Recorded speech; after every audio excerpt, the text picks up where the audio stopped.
The Orphans' Hope organization tells us that there are approximately 143 million orphans in this world today. That is enough children to go around the world at the equator 3 times.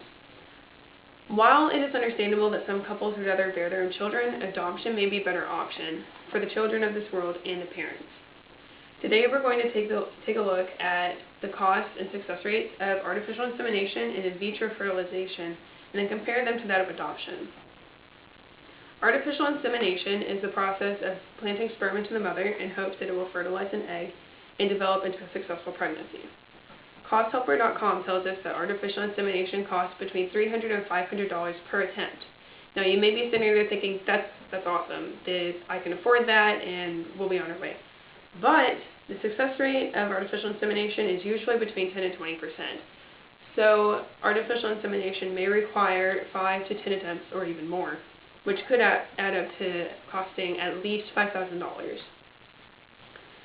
In vitro fertilization is the process of fertilizing the egg outside the womb and then placing it into the mother in hopes that it will become a successful pregnancy. CostHelper.com also tells us that in vitro costs an average of $12,400. For women under the age of 35, the average success rate is around 37.3%. And for women over the age of 40, the average success rate is around 10.6%.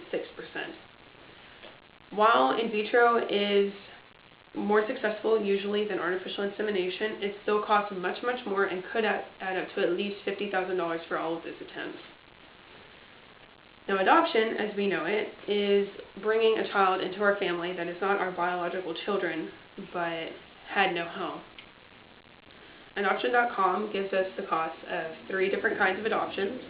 U.S. foster care may cost you nothing or just a small cost.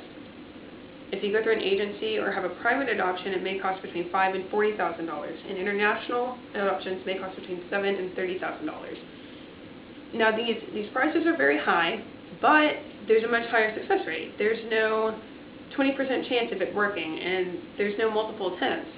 You go out there, you find that child that melts your heart and you know is meant for your family, and you bring them into your lives. You go through the procedure. There are requirements that the government has for adoptive parents and some agencies as well.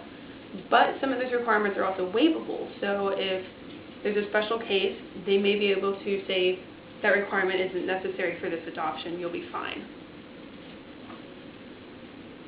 We've looked at artificial insemination in vitro and the cost and success rates of those 2 procedures and compared them to the fact that adoption is maybe more expensive, but is much more successful in giving families to children and homes for them as well.